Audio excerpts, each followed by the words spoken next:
Before we dive in, drop a quick hi in the comments. It may seem small, but trust me, it really helps YouTube share this story with more sci-fi fans like us. I'd love to see who's watching. The comms channel crackled. Final orbit sequence complete.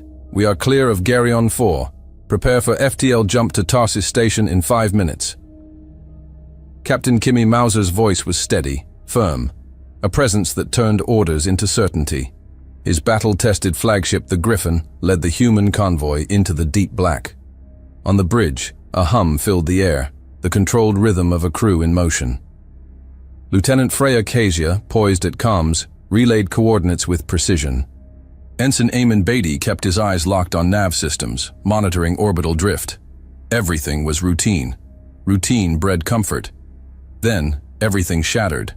"Captain," Martin Kanan, tactical officer, barked across the bridge. "Unidentified energy signatures. Close range."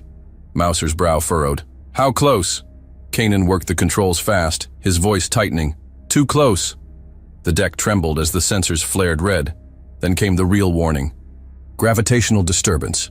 Multiple FTL discharges inbound. Before Mauser could issue a command, space itself twisted. The sensor grid flared white-hot, the ship's hull shuddering as a distortion wave ripped through the sector. This wasn't a standard jump. It was something else, something wrong. And then, they came through. A swarm of small ships tore into real space, erupting from the ether in violent, uncontrolled bursts. Some spun out of control, caught in gravitational turbulence. Others flickered with failing power, engines sputtering like the last gasps of dying stars. The closest one barely stabilized before detonating in a violent blast, its hull fragmenting into burning debris. Others followed, spilling into real space in a chaotic frenzy, some tumbling uncontrollably, others maneuvering with sheer desperation. Mauser's stomach knotted. This wasn't an attack. It was a desperate flight. "Holy shit," Kezia whispered, eyes wide as she watched the viewports fill with the mayhem. More ships burst into existence, their engines flaring with wild intensity. 3-person scout craft, civilian transport pods, shuttles too small to be military. They weaved through space at reckless speed, darting through the void like prey in flight. Some exploded the moment they emerged, others collided with each other in sheer panic. "Where the hell did they come from?" Mauser muttered. Then the hunters arrived. The second wave came like a blade, slicing into the void where the first fleet had barely escaped. Dark, angular ships burst out of FTL, emerging with far more control than their prey.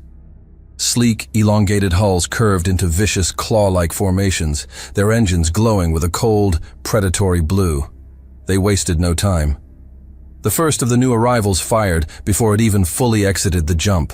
A pulse of red energy lashed forward, punching clean through a fleeing shuttle, sending jagged metal and bodies spiraling into the void. Another fighter banked sharply, its cannons locking onto a second target. This time, the explosion reached multiple ships in a chain reaction, lighting up the darkness like a field of dying stars. Another fighter banked hard and ripped through a disabled vessel with its forward-mounted cannons, shattering it in seconds. Kanan exhaled sharply, staring at his readings. "They're hunting them." Mauser said nothing, watching as the pursuers tore through their prey with merciless efficiency. And then one of them turned.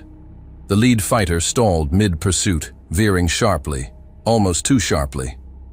The rest of its squadron followed, shifting their formation in a fluid, instinctual movement. They spotted the human fleet. For a second, the bridge was dead silent. Then, a flashing alert filled the main display, distress calls flooding in.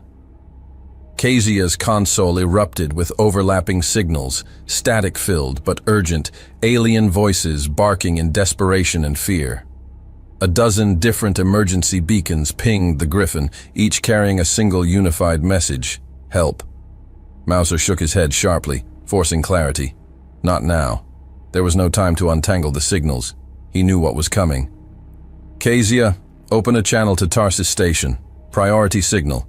She moved quickly, overriding the interference to force the message through. "Tarsus Station. This is Captain Kimmy Mouser of the Griffin.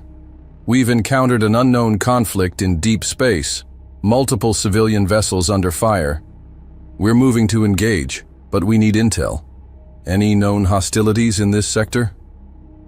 A beat of silence. No response. Kezia glanced at him, concern flashing in her eyes. No confirmation, Captain. I'm not getting anything back. Mouser's grip tightened around his armrest. No time to wait. The incoming fighters were already accelerating toward them. Fuck, Mouser exhaled. His mind moved faster than his body, decisions cascading in milliseconds. Then, louder. Raise shields. Get those damn cargo ships in formation. Now. The bridge burst into action. Beatty fired off rapid orders throughout the fleet, his hands racing over the controls. Cargo ships confirm shields up, defensive formation shifting. The attackers were coming fast. Hostiles incoming! Kanan shouted, scanning the targeting systems. Weapons live! They're already firing! The first energy bolt slammed into the Griffin's shields, sending violent arcs of blue static rippling along the hull. The ship lurched, internal alarms shrieking as power surged through the conduits. Mouser gritted his teeth as a secondary explosion rocked the lower decks. Damage reports scrolled across the display, crew members shouting over the comms as systems struggled to compensate. We don't know why they're attacking us, Mouser growled. His fingers curled into a fist against the command console as he watched the enemy close in. They'll learn soon enough. None of them are making it back. The first barrage struck hard. Energy bolts lashed against the Griffin's shields, sending waves of blue light flickering over the ship's hull. The impact shook the bridge, making Freya Kezia grip the edge of her console to steady herself. Red warning indicators lit up, scrolling across the tactical displays as proximity alarms howled. Shields holding barely! Kanan barked, eyes darting over the data. They're putting everything they've got on the cargo ships.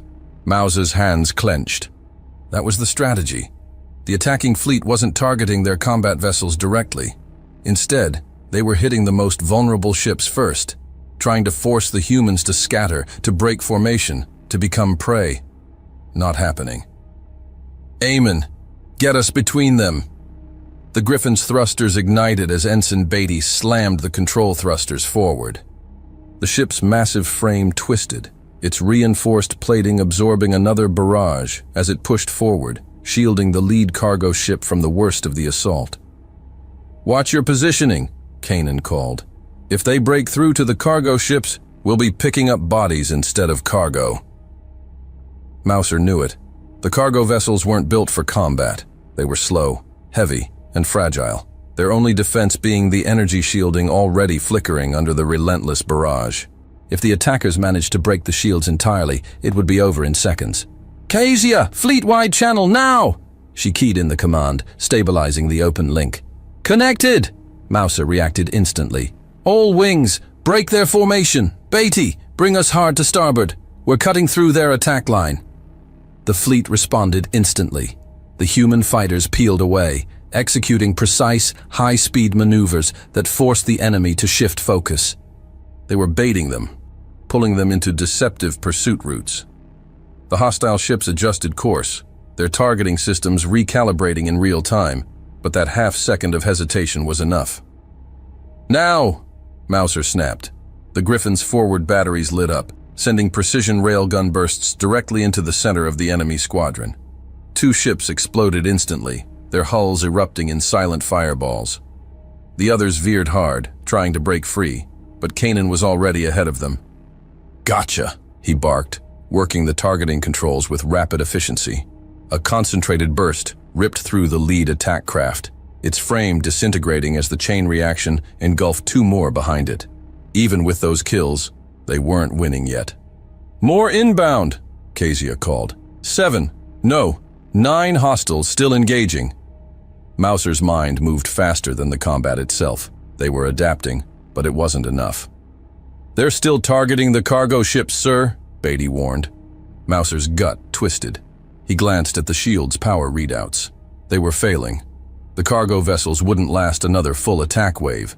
They needed to turn the battlefield in their favor. Kanan, find me a weak point. The tactical officer's eyes flicked through the sensor feeds. hunting for patterns, inefficiencies, vulnerabilities. His eyes narrowed. They're prioritizing the cargo ships, trying to keep us on the defensive. If we don't break their momentum, they'll overwhelm us. Mouser shouted the order. Relay that to all units. We turn this fight now. The human fighters adjusted immediately, breaking away from their original positions to create a deceptive pursuit line. They looped outward, drawing fire away from the cargo ships, forcing the enemy to scatter and break formation. The enemy took the bait. They surged after the human ships, accelerating too aggressively, and then the maneuver snapped shut. The Griffin's broadside cannons erupted with focused fire.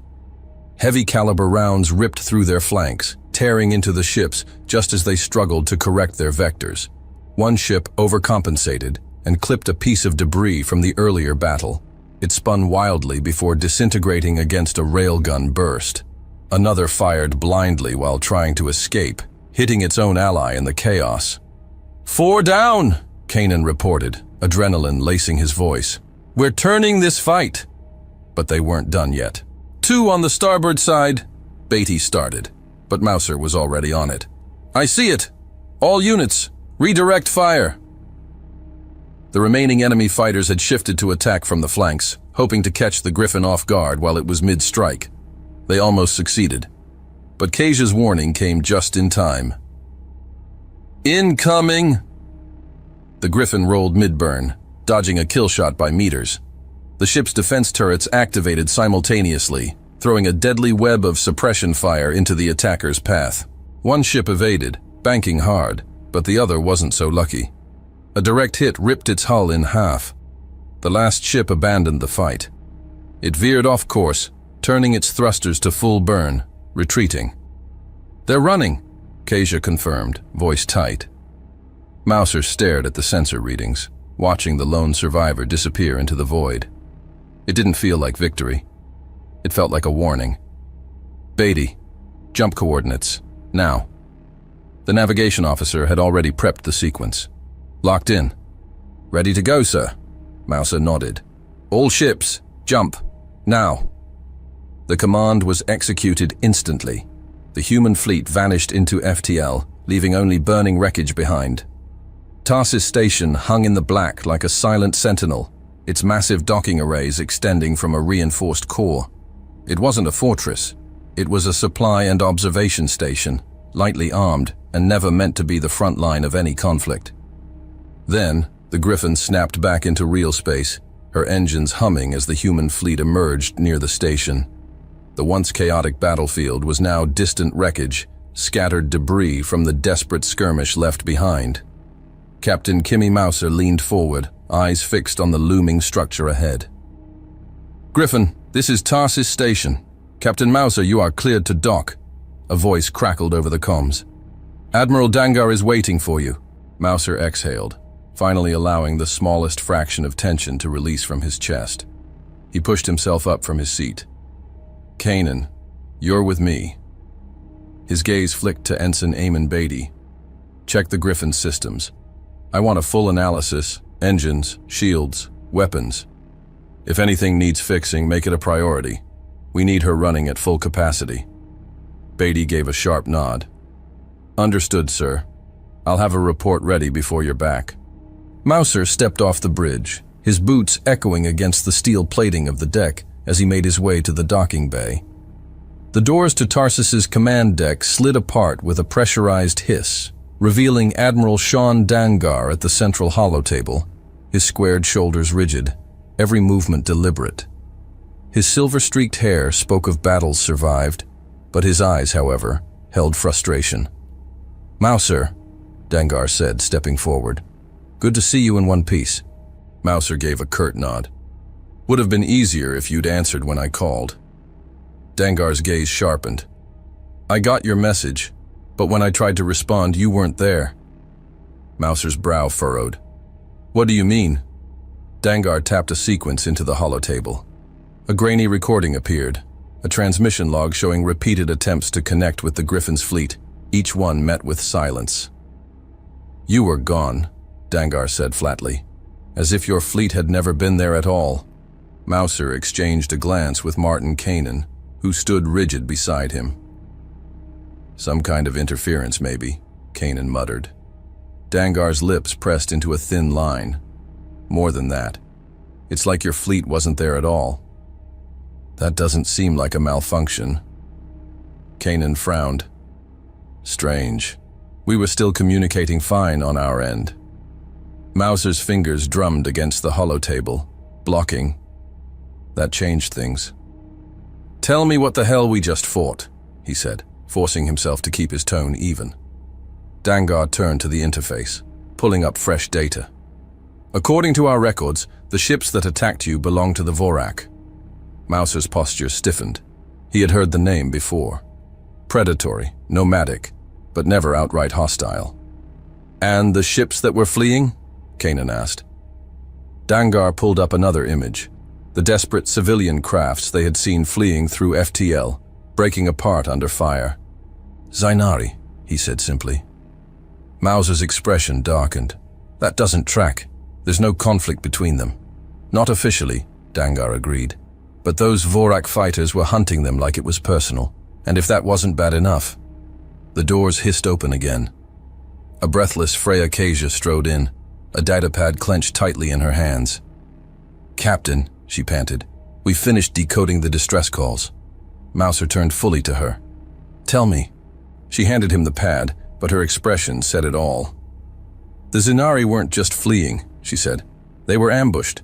Their transmission details a calculated attack. Their entire recon fleet was wiped out in seconds.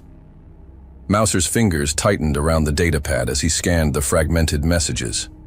Frantic voices, begging for help, reporting the sudden onslaught. We tried to send signals to other Zinari fleets, Kasia continued. No response. Either they're not getting through, or there's no one left to answer. A tense silence filled the air. Mouser felt the shift in the room, the weight of it.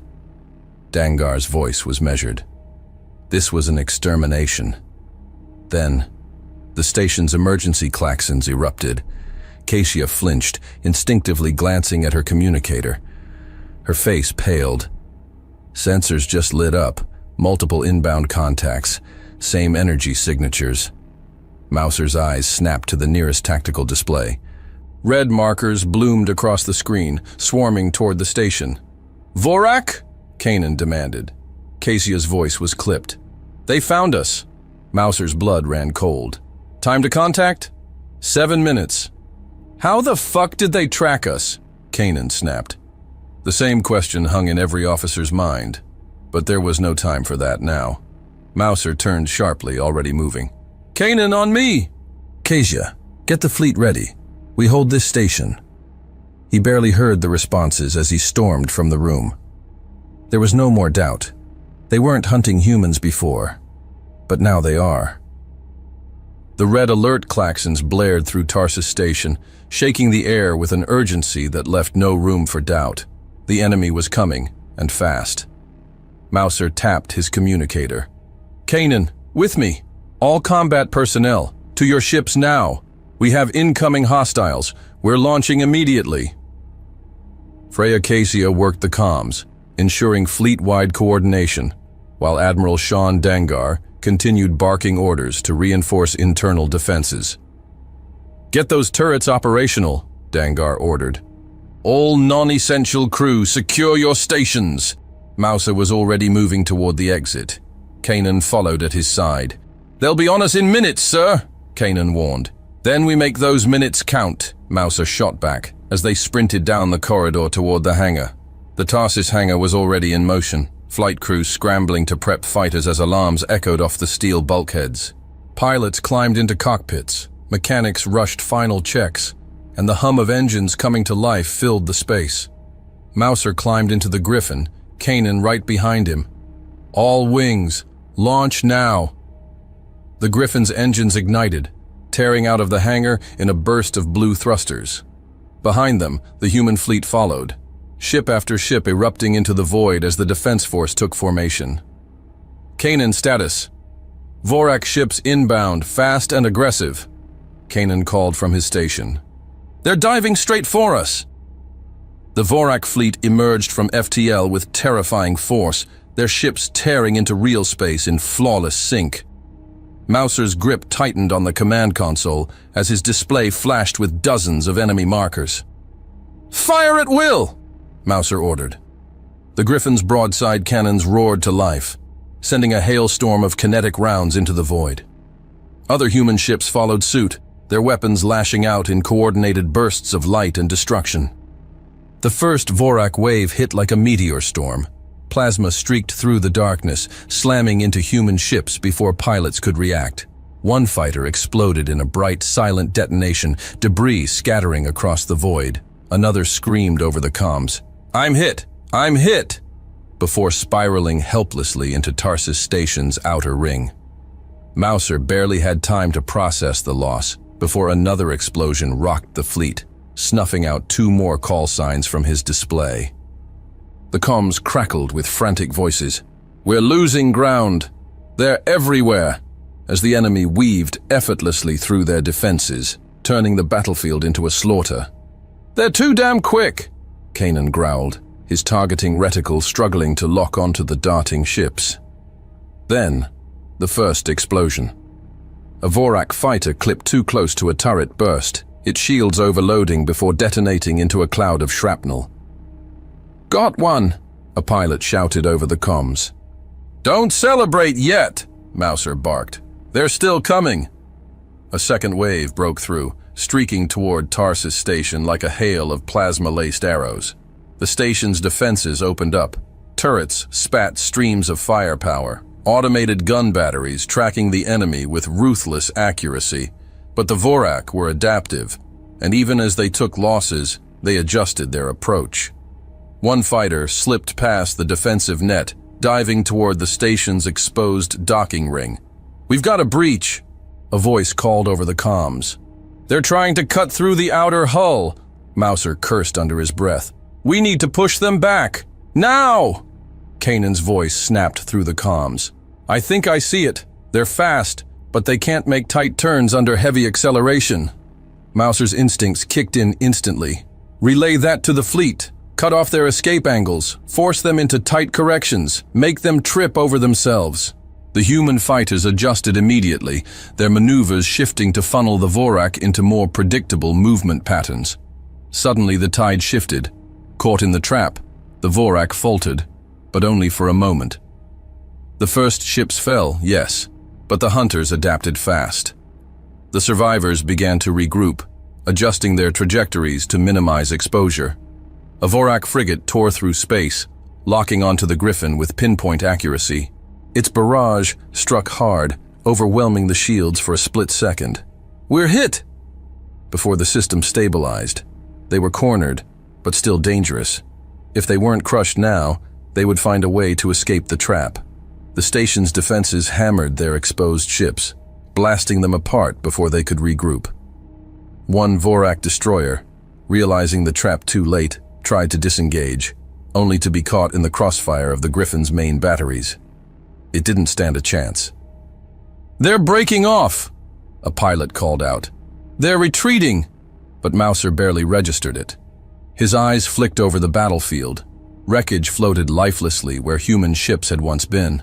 A transport, its hull breached, drifted in slow rotation, emergency beacons flickering weakly. A fighter pilot's last transmission still echoed in his mind. "I can't shake them, Ika," cutting off in static as his ship was swallowed by fire. The Vorak were gone, but they had taken too many with them. There was no celebration on Tarsus Station. The aftermath was brutal.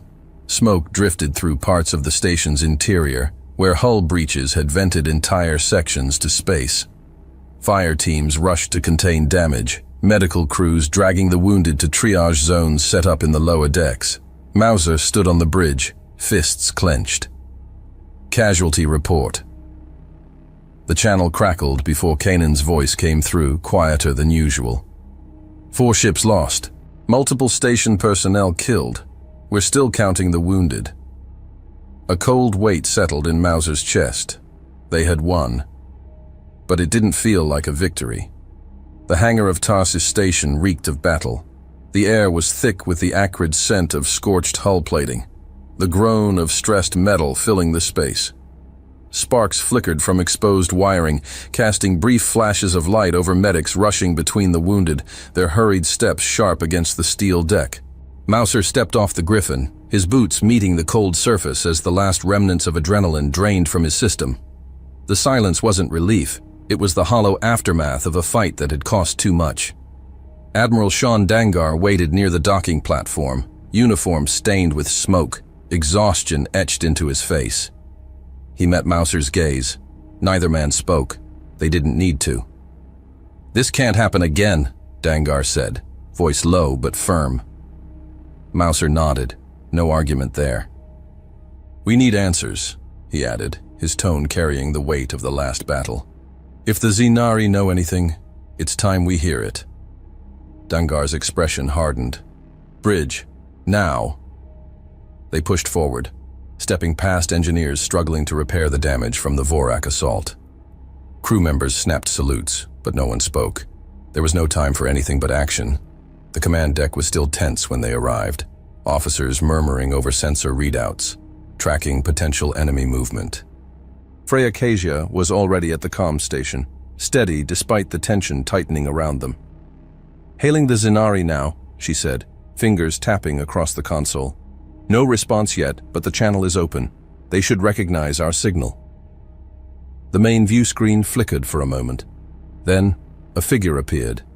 The Zinari leader was tall, humanoid in shape, but covered in iridescent, chitinous plating that shifted subtly in the station's artificial light.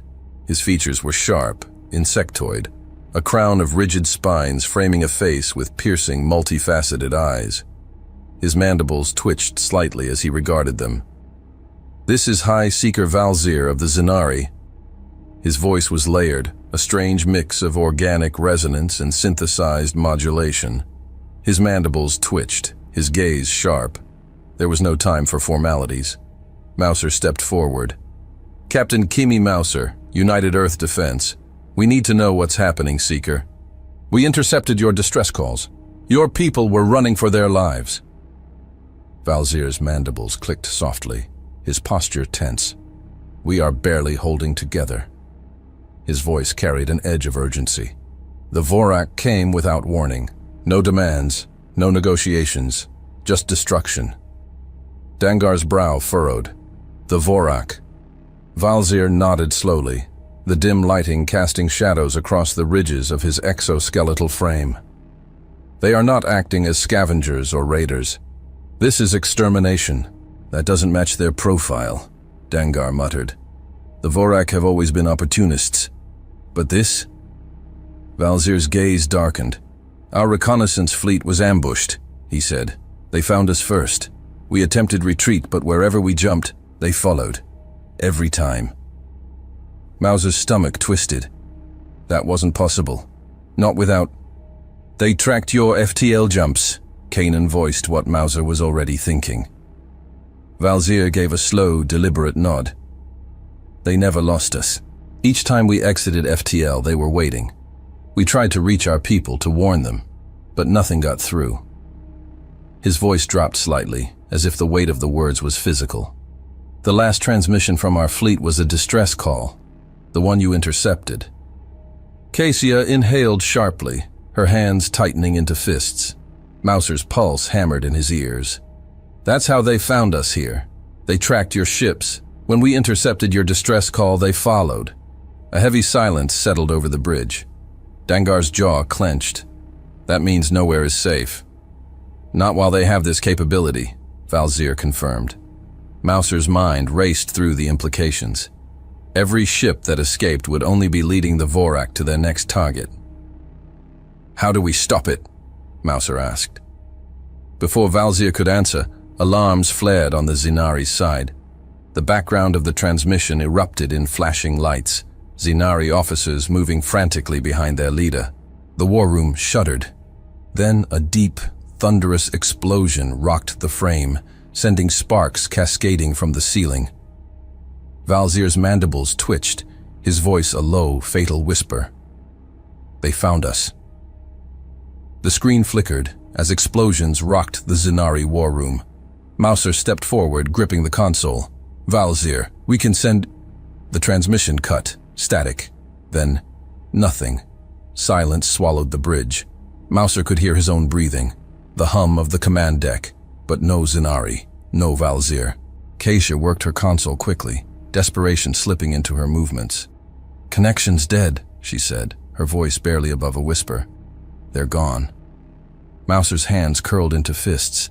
They had to move, now. Silence hung heavy over Tarsus Station.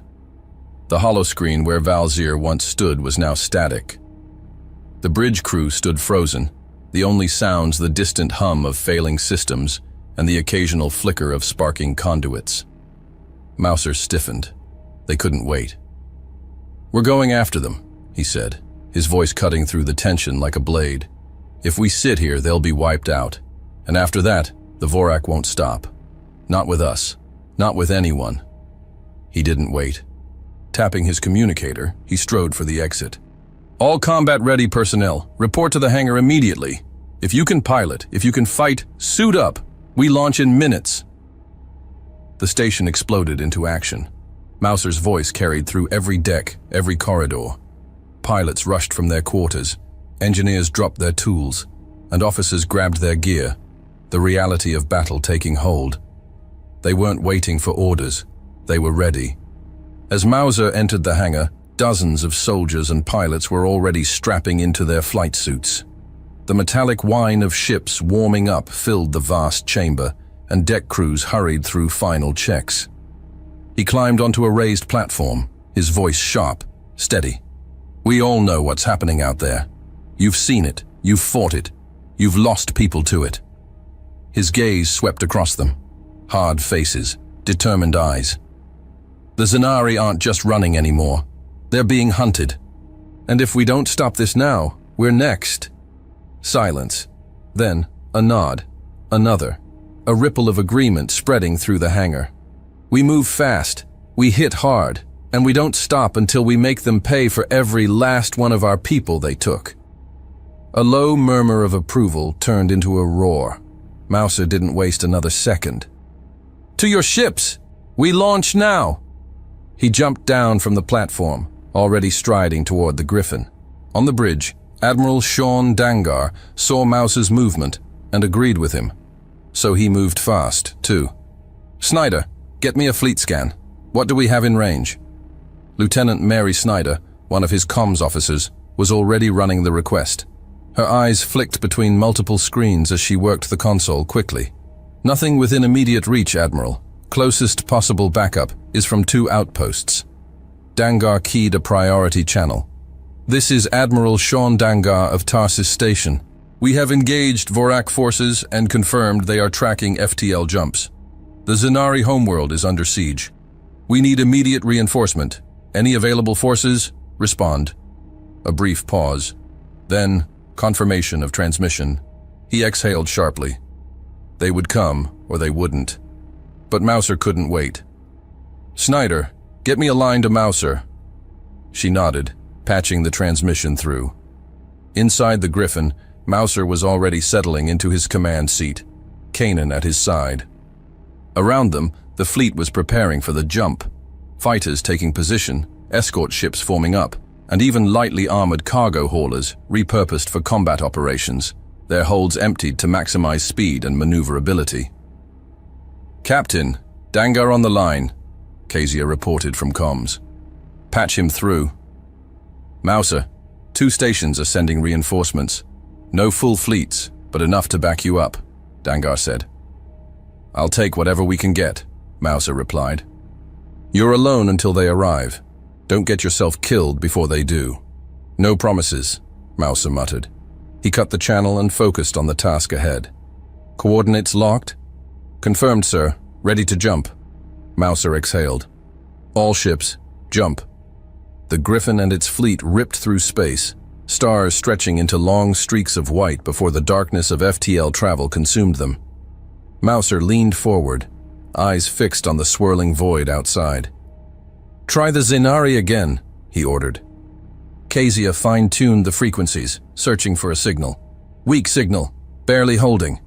The speakers crackled, filled with static and fragmented words. Multiple. Incoming. Overwhelmed. Forces. Cannot. Give me numbers, Mouser demanded. More static. Then, too many. No escape. Holding as long as... The transmission died. Kasia swore under her breath, hands still working the console. Signal's completely gone. They're either jammed or... She didn't need to finish. Mouser's jaw clenched. We'll do what we can with what we have, he muttered, then louder. Prep weapons. We're going in hot. The fleet ripped out of FTL, bursting into real space over the Zenari homeworld. Mouser had planned this jump for maximum impact, a tactical sledgehammer meant to drive straight into the enemy's gut. The Griffin emerged like a spear point, leading a synchronized formation of escorts, gunships, and repurposed cargo haulers. The moment they stabilized, the entire fleet opened fire. Fighters and gunships roared into the fray, their arrival fracturing the Vorak fleet before they could react. Railguns thundered, missile salvos streaked across the void, and plasma bursts carved through enemy ranks. The Griffin's cannons shredded the first Vorak fighter in its path, the explosion rippling outward. The ambush was devastating. Several enemy ships were vaporized in seconds, their hulls torn apart before their crews could react. For a second, the Vorak fleet faltered as the unexpected assault overwhelmed them.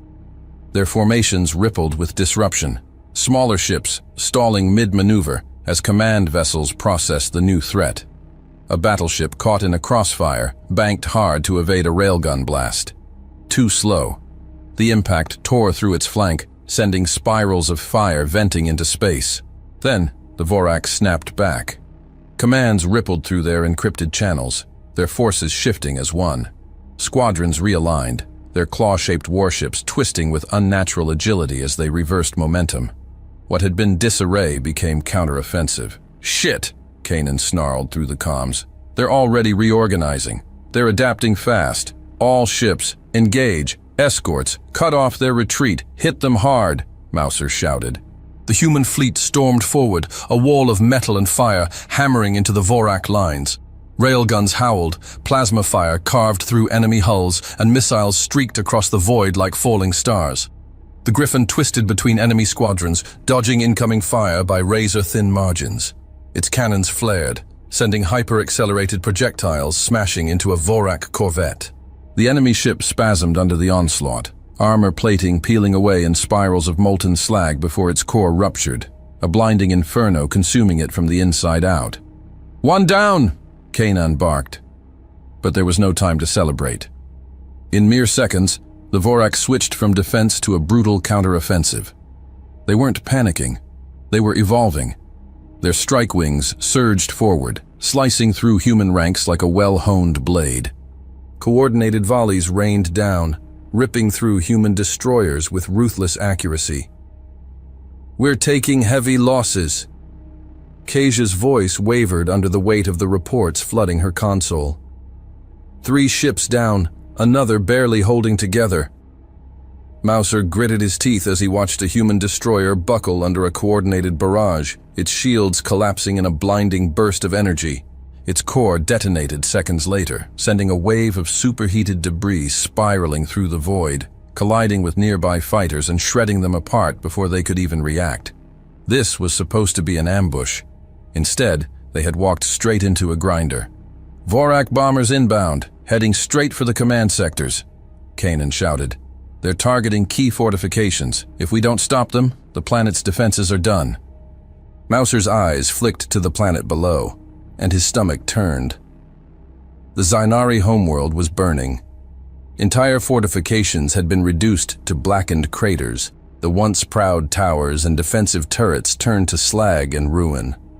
Vorak warships hovered over the cities like vultures, unleashing precision bombardments on any resistance that still held. Zainari strongholds were collapsing, their warriors fighting to the last, their defenses being erased from existence. A final stand. And they were losing. Mouser's gut twisted into a knot. This wasn't just a battle. This was an extermination. The Zainari weren't just losing. They were being wiped from existence. "We have to hold them off," Fighters, intercept those bombers. Escorts, push them back.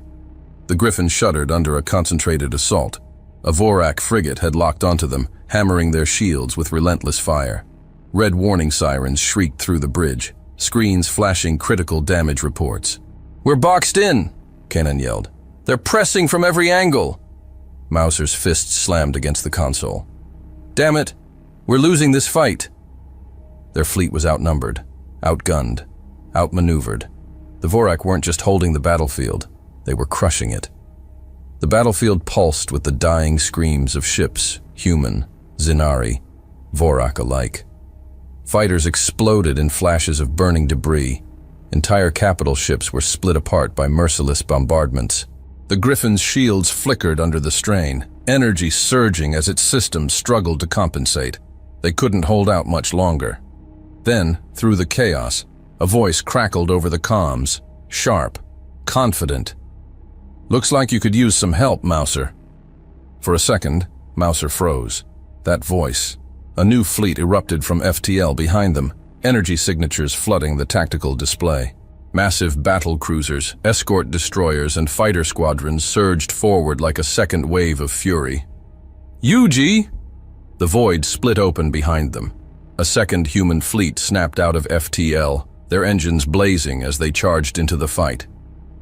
"This is Captain Yuji Garrison of the UNS Quiron. We're moving in to support. Contact in 30 seconds.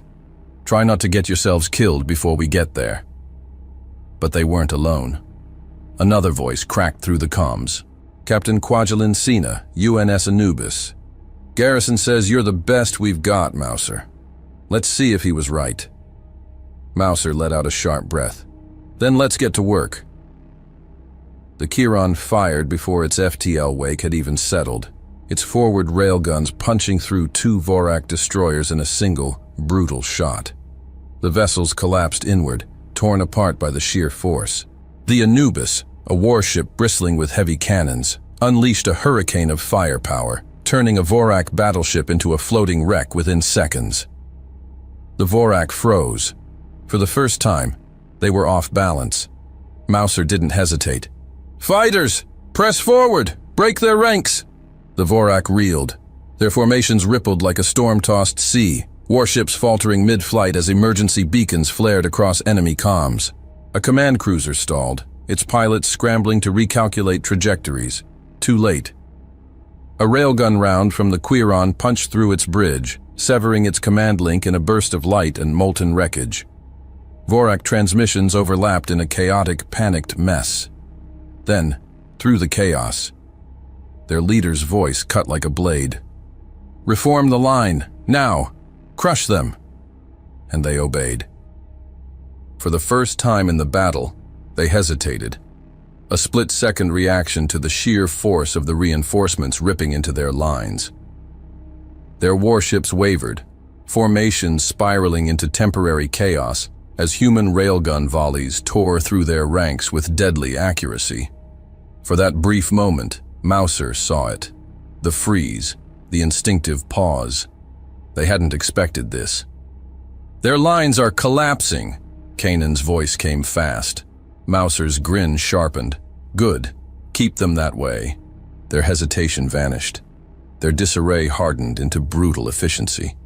Instead of scattering, they surged forward, diving into the wreckage of their own fallen ships, using the burning debris as cover. Their attack craft wove between shattered hulls, darting around explosions to strike from unpredictable angles.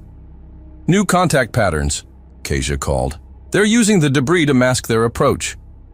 Mouser barely had time to process before the first ambush landed. A Vorak squadron burst from behind the wreckage of a downed cruiser, plasma cannons flashing at point-blank range. The lead escort took a direct hit. Its shields crackled and collapsed as explosions tore through its hull. The ship buckled, twisted, then ruptured, its wreckage spiraling into the dark. "Escort down!" Kanan shouted. "They're closing in fast!" Mouser snarled. "Not today!" The Griffin rolled hard, banking to avoid a plasma burst as its cannons tracked the attackers. It unleashed hell, railgun rounds ripping through Vorak hulls, turning their ambush into a firestorm. But the real threat was still ahead. Another wave descended on the Quiron, targeting the battlecruiser's weak spots with brutal coordination. The ship's flak turrets lit up the void, shredding some of the interceptors, but more kept coming. "Quiron is taking heavy pressure." Kezia's voice was tight. "They won't hold under this kind of sustained fire." Mouser's mind raced. The Vorak weren't retreating. They were trying to cripple the reinforcements before the battle could fully turn. "Quiron, pull back 2 clicks. Escorts, form a screen. Buy them breathing room." The response was instant. The human fleet repositioned, cutting off pursuit routes, forcing the Vorak into direct engagement. It was working, but it wasn't enough. "New strike wave incoming," Kanan warned. "They're shifting targets." Mouser's stomach tightened. The Vorak's attack patterns shifted. Fighters abandoned their gunship targets, converging, all of them, on a single ship. The Anubis. "Shit," Kanan breathed. "They're overwhelming it." The first barrage slammed into the warship's side. Plasma ripped across the hull, breaking through secondary armor. Explosions detonated across multiple decks, and atmosphere vented into space. "Anubis is hit hard," Kezia called out. "They won't hold under another direct assault." On the comms, Captain Cena's voice cut through the static. "Hull integrity's failing. We need cover now." Mouser's jaw tightened. They had seconds to act. "All escort wings, cover the Anubis. Quiron, reposition and provide suppressive fire. Fighters, break their formation." The battlefield erupted anew. The Griffin surged forward, its guns spitting fire, carving through the Vorak ranks. Missiles detonated mid-flight, flak bursts tore through interceptors, and fighter squadrons stormed into the chaos, cutting down the attackers before they could land another kill shot. Trailing fire and debris, the Anubis twisted in a desperate arc, its weapons burning white-hot as it retaliated. The Vorak kept coming. One squadron, diving low beneath the wreckage of a destroyed cruiser, angled toward the Anubis's exposed flank. "Not this time," Mouser growled. The Griffin's broadside turrets lit up the darkness, catching the interceptors mid-dive. The Vorak ships vanished in a flash of destruction. A moment of silence on the comms, then Cena's voice. "That was too damn close." Mouser exhaled, jaw tight. "Still breathing?" A chuckle. "For now." But the battle wasn't over. The Vorak were faltering. Their movements grew erratic. Their ranks began to collapse. They fought tooth and claw to hold the line, but their advantage was gone. Mouser saw it in real time, the shift, and he wasn't about to let them recover. "All ships," he said, voice steady, commanding. "Advance!" The Griffin lunged ahead, spearheading the final push. Behind it, the human fleet advanced in unison, pressing the assault. Vorak ships shattered under relentless fire, the void turning into a burning graveyard. And in the distance, one last ship fled. Mouser's eyes locked onto it. "Griffin, to all ships, focus fire on that vessel. Do not let them escape." The human fleet answered in unison. Railguns thundered, plasma fire streaked through the void, missile salvos closing the distance in a final, relentless barrage. The Vorak ship weaved through the wreckage, evading some fire, but there was nowhere left to run. Its shields buckled, armor shattered. A direct hit from the Quiron's forward cannons split its primary hull, and a final detonation ripped through its reactor core. The last Vorak battleship disintegrated in a final blinding explosion. The comms fell silent, a sharp contrast to the chaos that had raged moments before. Then, "Captain, communications are fully restored," Kezia called. "The jamming field is gone." Mouser exhaled sharply, realization settling in. "So that was it," Kanan muttered. "They were blocking all signals until now." "A tactic," Mouser said darkly. "They wanted this system cut off before they burned it down." "And they almost succeeded," Garrison added. "But they hadn't." A transmission crackled through the now clear channel. The face of High Seeker Valzir appeared on the holoscreen, his insectoid features worn but resolute. Humans, Valzir said, his voice edged with something close to relief. Today, you have done more than fight. You have ensured our survival. Mouser took a breath. We weren't going to stand by and let them erase you, Seeker. That's not what we do. Valzir's multifaceted eyes studied them all, Mouser, Garrison, and Cena, before his mandibles twitched in acknowledgement. Then let this day be remembered. The Zenari will not forget. A pause. Then, you are welcome to land and stand among us, Captain Mouser. You and your friends, it would be an honor. Mouser exchanged a glance with Kanan, then looked back at Valzir. I appreciate the offer, Seeker, but we have unfinished business. His tone was firm. There are more of them out there, and we're going to make sure they never try this again. Valzir regarded him for a long moment before giving a slow nod. Then go, and when we meet again, it will be as allies. Mouser nodded in return. Good hunting, Seeker. The transmission cut. Mouser turned back to his crew. All ships, prepare for jump. We're not staying. Across the fleet, engines roared back to life. The Griffin, the Quiron, and the Anubis led the way, formations tight, disciplined, ready to move. The last remnants of the fight drifted in silence. Vorak wreckage, shattered hulls, echoes of a war that had nearly been lost. Mouser took one last look at the war-torn planet below. Then, execute FTL jump. The stars stretched into infinity. The fleet vanished, and just like that, they were gone. Hey there, space human. I'm really curious about your thoughts on this video. Drop a quick comment and let me know what's on your mind. Or just say hi if you prefer. Either way, I'd love to hear from you. Oh, and one last thing. Every great soldier knows that to survive and become a hero, taking care of yourself is key. So before you go, check the pinned comment. Trust me, it's important. And I've chosen another video for you to watch. Just click the card here, or here if you want the whole playlist. See you there.